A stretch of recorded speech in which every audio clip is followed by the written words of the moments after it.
താമരശ്ശേരിയിലെ ഷഹബാസിൻ്റെ കൊലപാതകത്തോടനുബന്ധിച്ച് ഒരു 10ാം ക്ലാസ് കുട്ടിയെ കൂടി അറസ്റ്റ് ചെയ്തു. നേരത്തെ 5 കുട്ടികളെ ഈ കൊലപാതകം ആയിട്ട് ബന്ധപ്പെട്ട് അറസ്റ്റ് ചെയ്തിരുന്നു. അവരെ കോഴിക്കോട് വെള്ളിമാട് കുന്നിലെ സോഷ്യൽ ജസ്റ്റിസ് ബോർഡിൻ്റെ കീഴിലെ കോംപ്ലക്സിൽ അവരെ അവിടെ ഡീറ്റെയിൻ ചെയ്തിരിക്കുകയാണ്.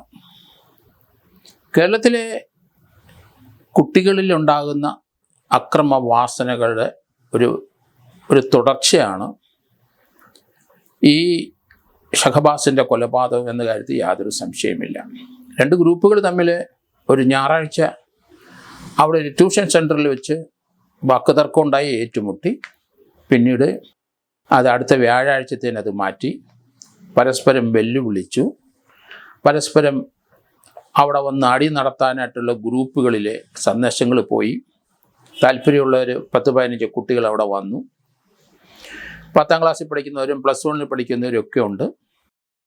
പരസ്പരം അടി നമ്മൾ സോഷ്യൽ മീഡിയ കൂടെ കണ്ടു. കുട്ടികൾ തന്നെ ഓരോ ഗ്രൂപ്പിലുള്ളവർ എതിർ ഗ്രൂപ്പുകാരെ അടിക്കുന്ന, അവരെ ഉപദ്രവിക്കുന്ന വിവരങ്ങളും ഡീറ്റെയിൽസും എല്ലാം ഇവർ തന്നെ അപ്പോയിൻ്റ് ചെയ്ത കുട്ടികൾ അത് ഷൂട്ട് ചെയ്തെടുക്കുകയാണ്. എതിർ ഗ്രൂപ്പിലും ഇത് അടി നടക്കുമ്പം അത് അവരുടെ ഗ്രൂപ്പിലുള്ള ചില അംഗങ്ങൾ അത് ഷൂട്ട് ചെയ്തെടുക്കാനായിട്ട് നിയോഗിച്ചിട്ടുണ്ട്. എന്നിട്ട് ഒരു സാമൂഹ്യ മാധ്യമങ്ങളിൽ ഇത് അങ്ങോട്ടും ഇങ്ങോട്ടും ഞങ്ങളാണ് മിടുക്കന്മാർ, ഞങ്ങൾ മറ്റവനെ അടിക്കുന്ന കണ്ടോ എന്ന് ചില കമൻറ്റുകൾ സഹിതം സോഷ്യൽ മീഡിയയിൽ ഇത് ഇട്ടുകൊണ്ടിരിക്കുകയാണ്. ഇൻസ്റ്റഗ്രാമിലും ഗ്രൂപ്പ് ഉണ്ടാക്കിയിട്ടുണ്ട് അവർ.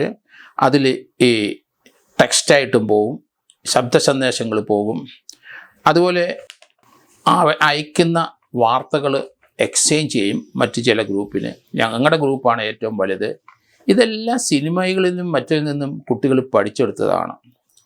അത് ഡിജിറ്റലായിട്ട് കാണുന്ന സിനിമകളിൽ നിന്നും, തിയേറ്ററിൽ പോയി കാണുന്ന സിനിമകളിൽ നിന്നെല്ലാവരും ഓരോ ഗ്രൂപ്പ് സജീവമാണെന്നും ഞങ്ങളുടെ ഗ്രൂപ്പാണ് ഏറ്റവും വലുതെന്നും കാണിക്കാനായിട്ടുള്ള അവരുടെ ആ ഉത്സാഹം, അത് അടി എടുക്കുന്ന നല്ല അടി അടിക്കുന്നത് ആണ് ഏറ്റവും ആ ഗ്രൂപ്പിലെ ഏറ്റവും നല്ല ഭംഗിയായ ഗ്രൂപ്പാണെന്ന് ഉള്ള ഒരു സന്ദേശം അവരിലേക്ക് എത്തിക്കുന്നതാണ് നമ്മൾ കാണുന്നത്.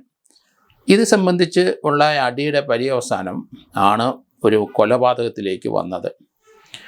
അവിടെ ഷഹബാസിനെ 2 കുട്ടികൾ അവരുടെ ഗ്രൂപ്പിലുള്ളവർ ഇവനെ അടിയുടെ എക്സ്പെർട്ട് എന്നുള്ള രീതിയിൽ വീട്ടിൽ നിന്ന് വിളിച്ചുകൊണ്ട് വന്ന് അടി നടന്ന് ഇവനെ കൂട്ടമായിട്ട് അടിച്ച് ഇവൻ്റെ ചെവിയുടെ ഭാഗത്ത് നഞ്ചക്കുകൊണ്ട് എതിർ ഗ്രൂപ്പുകാർ അടിച്ച് തകർത്ത്, അതിനുശേഷം അവശനായ ഇയാളെ ആ ഗ്രൂപ്പിലുള്ളവർ വീട്ടിൽ കൊണ്ടുവന്നാക്കി. അവിടെ ഇയാൾ അബോധാവസ്ഥയിലേക്ക് പോയി. വീട്ടുകാർ അവനെ ഹോസ്പിറ്റലാക്കി. അവനെ കോഴിക്കോട് മെഡിക്കൽ കോളേജിൽ കൊണ്ടുപോയി. അവിടെ വെച്ച് ഷഹബാസ് മരണപ്പെട്ടു, അല്ലെങ്കിൽ കൊല്ലപ്പെട്ടു. 5 വിദ്യാർത്ഥികളെ എതിർ ഗ്രൂപ്പിലെ വിദ്യാർത്ഥികളെ താമരശ്ശേരി പോലീസ് അറസ്റ്റ് ചെയ്തിരിക്കുന്നു. ഇന്ന് ഒരാളെ 10ാം ക്ലാസ്സുകാരനെ കൂടി അറസ്റ്റ് ചെയ്തിട്ടുണ്ട്. നേരത്തെ അറസ്റ്റ് ചെയ്തവരെ ജുവനൈൽ ജസ്റ്റിസ് ബോർഡിന് മുമ്പാകെ ഹാജരാക്കി. അവർ 18 വയസ്സ് തികയാത്തതുകൊണ്ട് ജുവനൈൽ ജസ്റ്റിസിനുള്ള ഹാജരാക്കി അവരെ ജുവനൈൽ ജസ്റ്റിസ് അവരുടെ ഹൗസിലേക്ക് ഇവരെ റിമാൻഡ് ചെയ്തു.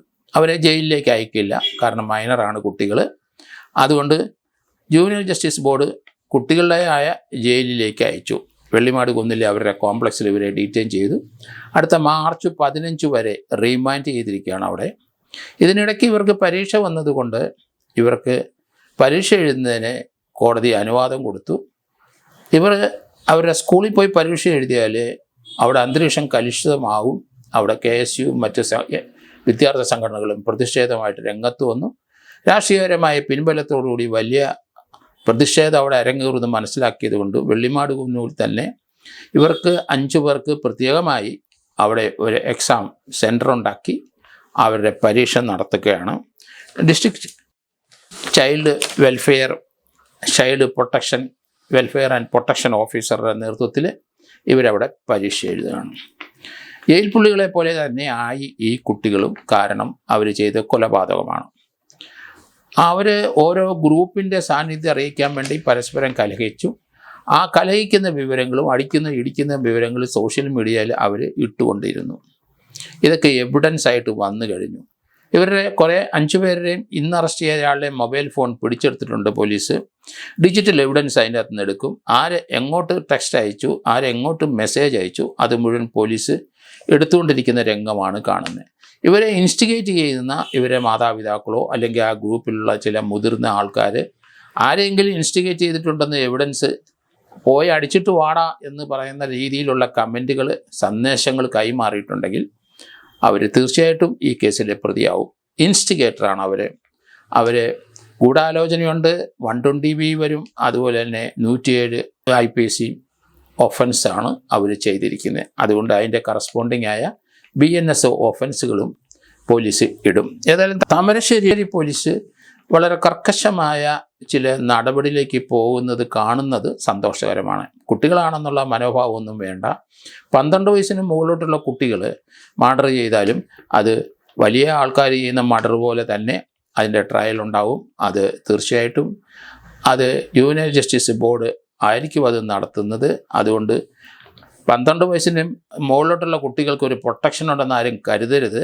കാരണം അങ്ങനെയൊക്കെ ചില ധാരണകൾ ഈ കുട്ടികൾ തന്നെ പങ്കുവെക്കുന്ന കാണാം. കൂട്ടമായി ഒരാളെ അടിച്ചു കൊന്നാൽ വലിയ കുഴപ്പമില്ലടാവേ എന്നൊക്കെയുള്ള രീതിയിൽ സന്ദേശങ്ങൾ അതിനകത്ത് പ്രചരിക്കുകയാണ്. എന്തായാലും ഇരു കൂട്ടരും പല റീൽസുകൾ വിട്ടിട്ടുണ്ട്. അത് ഒരു ഗ്രൂപ്പ് ഇട്ട് കഴിയുമ്പോൾ അതിന് ബദലായി മറ്റൊരു റീൽസ് ഇടും. അവനെ പണി വെച്ചിട്ടുണ്ട്, അവനെ തീർത്തുകളയും എന്നൊക്കെ ഒരു രീതിയിലുള്ള സന്ദേശങ്ങൾ ധാരാളം വന്നിരിക്കുന്നു. വിദ്യാർത്ഥികളുടെ രക്ഷിതാക്കൾ ഇവരോട് സഹകരിച്ചിട്ടുണ്ടെങ്കിൽ രക്ഷിതാക്കളുടെ മൊബൈൽ ഫോണും പിടിച്ചെടുത്തുകൊണ്ടിരിക്കുന്നതാണ് ഞാൻ മനസ്സിലാക്കുന്നത്. അവരെയും കൂടെ ഈ കേസിനകത്ത് പ്രതിയാക്കും. കൊലക്കേസ് പ്രതിയായിട്ട് ശിക്ഷ അവർ അനുഭവിക്കേണ്ടി വരും. കാരണം അവരവരുടെ കുട്ടികളെ ഇവർ പ്രേരിപ്പിച്ച് അയച്ചിട്ടുണ്ടെങ്കിൽ തീർച്ചയായിട്ടും അവരും പ്രതികളാവും. ഒരു നഞ്ചാക്ക് ഒരു കുട്ടിയുടെ പിതാവ് ഒരു ക്രിമിനലുമായിട്ടുള്ള ബന്ധം വെളിയിലിട്ട് വന്നിട്ടുണ്ട്. അയാളുടെ വീട്ടിലിരുന്ന പിതാവ് ഉപയോഗിക്കുന്ന നഞ്ചക്കാണ് മകൻ അതുകൊണ്ടുപോയി ആ ഷഹബാസിനിട്ട് അടിച്ചത് എന്നത് കൃത്യമാണ്. 1-ാം പ്രതി അയാൾ തന്നെ കാര്യത്തിലും സംശയമില്ല. ഷഹബാസിന് നേരെയുണ്ടായ ആക്രമണം ചെയ്തത് ആരൊക്കെയാണ് പ്രതികൾ എന്നുള്ള കാര്യം കുറച്ചുകൂടെ കഴിയുമ്പം വ്യാപകമായിട്ട് നമുക്ക് അത് മനസ്സിലാക്കാൻ സാധിക്കും. കാരണം 5 പേരെ ഡയറക്റ്റായിട്ട് ഇപ്പം അറസ്റ്റ് ചെയ്തിട്ടുണ്ട്. അതിൽ നഞ്ചക്ക ഉപയോഗിച്ച പയ്യനും അറസ്റ്റ് ചെയ്തിട്ടുണ്ട്. ഒരാളെ ഇന്ന് രാവിലെ അറസ്റ്റ് ചെയ്തിട്ടുണ്ട്, 10ാം ക്ലാസ്സുകാരനെ. ഇനി കൂടുതൽ 15ഓളം വിദ്യാർത്ഥികൾ ആ അടിയിലെ ഒരു ഭാഗത്തുണ്ടായിരുന്നാണ് മനസ്സിലാക്കുന്നത്. അവരുടെ ചില പേരൻസും ആ ഗ്രൂപ്പിലുണ്ട്, അല്ല ചില വാടകയ്ക്കെടുത്ത പ്രായപൂർത്തിയായ ചില ആൾക്കാരും ആ ഗ്രൂപ്പിലുണ്ടെങ്കിൽ അവരൊക്കെ കൊലക്കേസിനകത്ത് പ്രതിയാവും എന്നുള്ള കാര്യത്തിൽ യാതൊരു സംശയമില്ല. ഏതായാലും കുട്ടികളും മുതിർന്നവരും അവരുടെ പേരൻസും ശ്രദ്ധിക്കണം. സ്കൂളിലുണ്ടാകുന്ന അടികൾക്ക് കുട്ടികളെ നല്ലതായിട്ട് വളർത്തിയില്ലെങ്കിൽ തന്തമാരും തള്ളമാരും പ്രതിയാകുന്ന അവസ്ഥയിലേക്ക് കാര്യങ്ങൾ നീങ്ങുന്നത് നിയമപരമായി ശരിയാണ്. അത് മനസ്സിലാക്കിക്കോണം പേരൻസ്. അവരവരുടെ കുട്ടികളെ അങ്ങ് ഒഴിവാക്കി, വീട്ടിൽ നിന്ന് ഒഴിവാക്കി അങ്ങ് സ്കൂളിൽ പറഞ്ഞു വിടുന്ന പ്രവണത നല്ലതല്ല. കുട്ടികളെ വാച്ച് ചെയ്യണം, സ്കൂളിൽ അവർ എന്ത് ചെയ്യുന്നതെന്ന് കാണണം. അങ്ങനെയുള്ള വിവരങ്ങൾ മാതാപിതാക്കൾ തീർച്ചയായിട്ടും കളക്ട് ചെയ്യണം. സ്കൂളിലെ ടീച്ചേഴ്സുമായിട്ട് ബന്ധപ്പെടണം.